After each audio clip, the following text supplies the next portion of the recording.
Hey everyone, I made a video last year that was somewhat controversial. Somehow, this is a transit channel, about why you should reconsider owning a car. Of course, many people didn't heed my various disclaimers, which I'm not going to make in this video, saying that, oh, I live in a rural area, oh, I'm a farmer, oh, I need to own a car. Yes, some people do need to live life with a car. Of course, though, there is a much more compelling case to going car-free if you live in an urban area, which is where most of the world's people do. And that's more compelling than even a good RM transit video. What is this? Well, it's the massive pain owning a car imparts on your wallet. Cars aren't cheap, and while I'm mostly going to be talking about North America and in particular Canada in this video, these examples exist broadly across the world and many parallel examples exist, so keep that in mind. So why are cars so expensive? Let's break it down.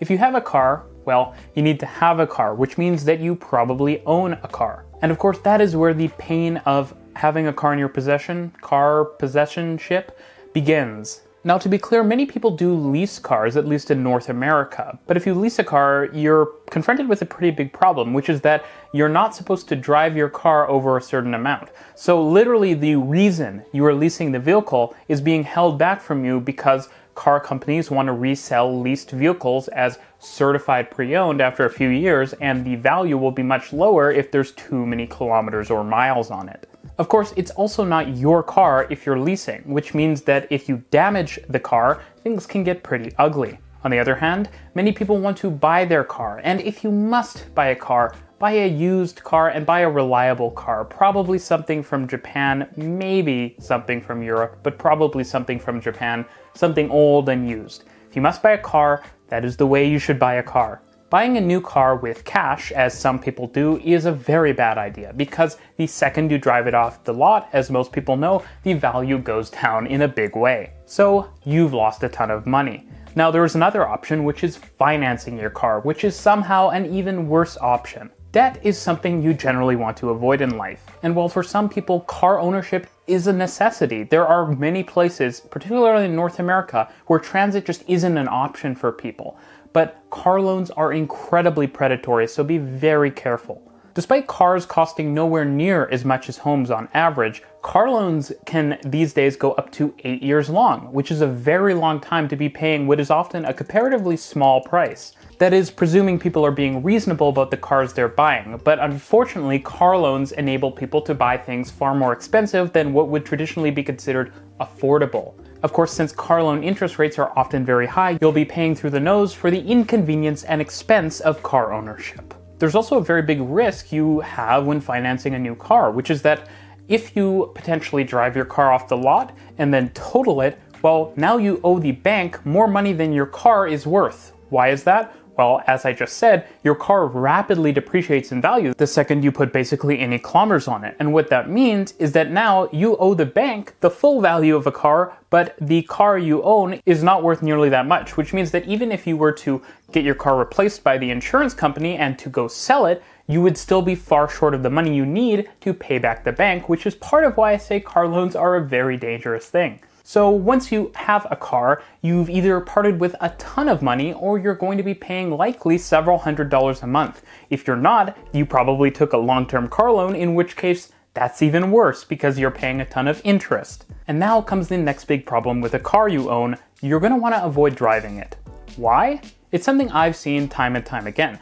A family member or friend gets a new car, but then they leave it parked all the time. They don't actually want to drive it. What's up with that? Well, much like with houses, people get sucked into upgrading their cars constantly. As it turns out, both with houses when you have a mortgage and with cars when you have a loan, it is incredibly advantageous for financial institutions when you do this, because typically the first few years or early period of your loan, you're paying a lot of interest. So essentially, you're not building any equity, if you could be calling it that, in a car. You're not building very much equity, which means that when you go to sell the vehicle, you're not going to be getting very much back for it. Again though, since people are pushed to upgrade constantly, it's unlikely you'll be keeping your car for the 10 to 20 years it will last, which if you're going to buy a car would probably be the most efficient way of owning a car if one needed to own a car. which means that you're eventually going to intend on selling it. And what's the best way of keeping the value of the car you own so you can sell it later when you upgrade to a new car you'll never drive? Well, not driving the car you have, because every kilometer you put on your car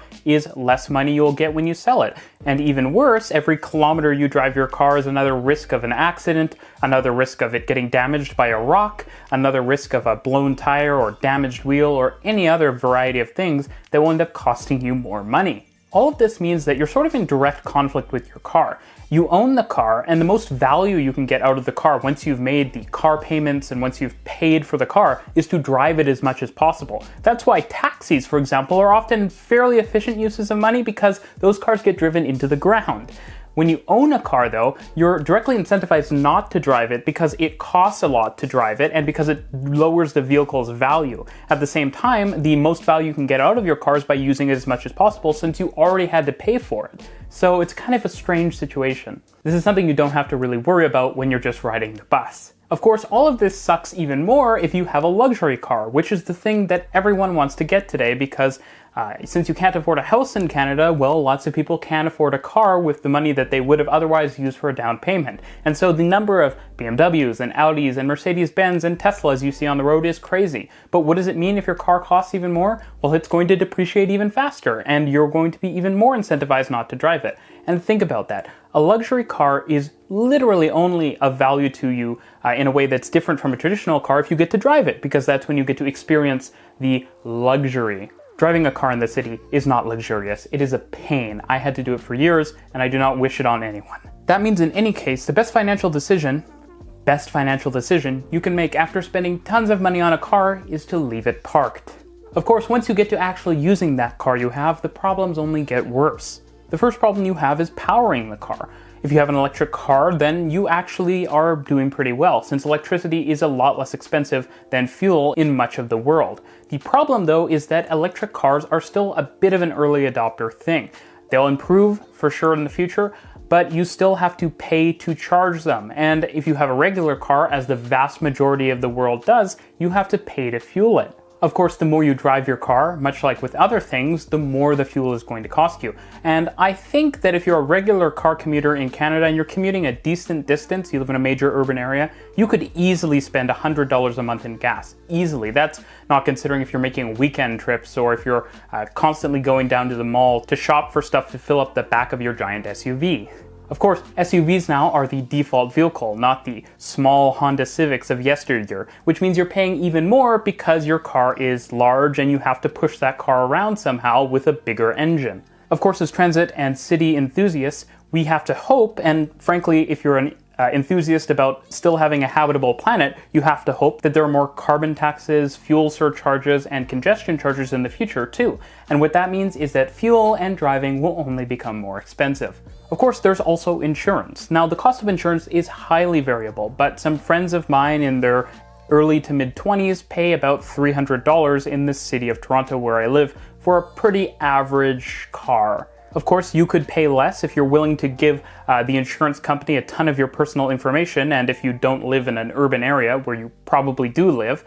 But insurance is highly variable, and if you get in a car accident, which isn't all that unlikely, there's a risk that your insurance costs even more. And of course, just like with fuel, the more you use your car, the more you will pay for insurance. And to be fair, this is the way it should be, but it's just part of what makes owning a car such a bad financial decision. There isn't just insurance and gas. If you're living in an urban area, there's also parking. Now, to be fair, many employers subsidize parking, which is bad. If your employer does this, you should suggest they subsidize public transit passes instead of cars, which are making our cities uninhabitable and which are polluting the earth. Parking needs to be expensive because typically parking is on valuable land, which could be developed and used for housing or commercial space or anything else that's actually productive, not just storing large boxes of metal. You can build parking garages, but then you're actively investing in a structure to store cars. And as it turns out, the cost of a single spot in a parking garage is often higher than the cost of cars that will be stored in it, which means that it is incredibly bad value since parking garages are just that expensive. Now, I've mentioned parking, which is something that you have to deal with to varying extents in different cities, and the same can be said for tolls. Some places don't have a lot of tolls, like in the Greater Toronto area where I live, but some places like the northeastern United States have a lot more of them. Tolls are something that should exist because people should have to pay to use something that uses up public resources. The same way transit users have to pay for a transit fare, car users should have to pay their way on the roads. And once you start adding in tolls and other things, driving a car can be really expensive.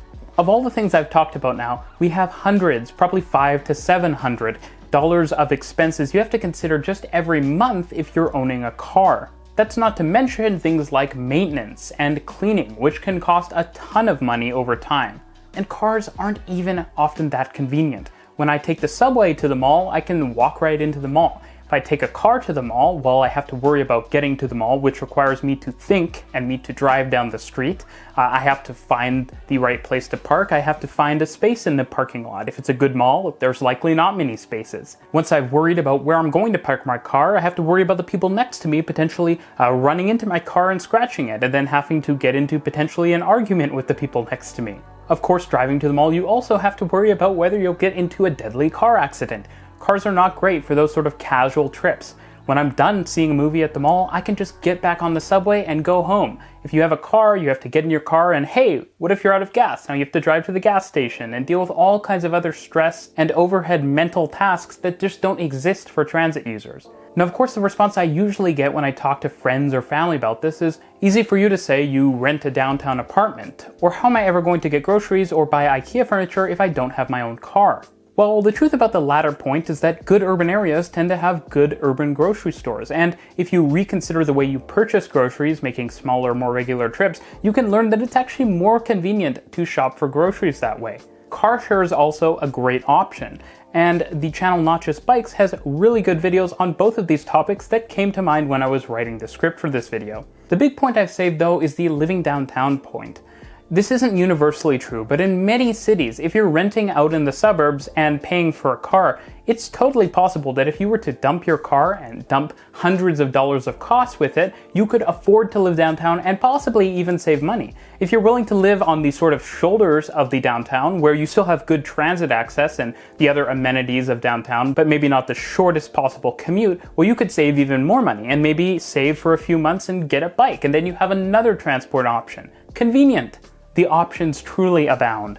Of course, all the costs which I talked about in this video, which probably amount to around $10,000 a year for the average Canadian, are just the tip of the iceberg. What's the value of the time you spend at a dealership being punished for spending your money? Or the time spent being unproductive while you sit in traffic? Or the unsustainable urban forms that cars have driven us towards? Cars also have a toll on our collective health, which costs society a ton of money. They pollute the air, they cause a ton of accidents which injure and kill people every year, and they lead to you living a sedentary lifestyle where you can literally spend your entire day and you're barely forced to walk at all. That's why you often see a lot less obesity in societies which are more transit dependent, because you don't have a train station at your house in most cases, you have to walk to it. Of course, there are some people for which cars make sense. If you truly live in a tiny community, or you live in a rural area, or you make a commute where transit doesn't make sense, you probably will benefit from a car. And for you, the value might actually be there. But for the vast majority of people watching this channel, it's not the case. And for the vast majority of Canadian families who often own more than one car, you can at least consider cutting down to a single car and using it to make the trips that are essential with a car. I'm sure I'll still get the comments I got last time I made a video recommending people consider if they could live without a car. At the end of the day, it's your choice, but I think owning a car is a very bad deal. Thanks for watching.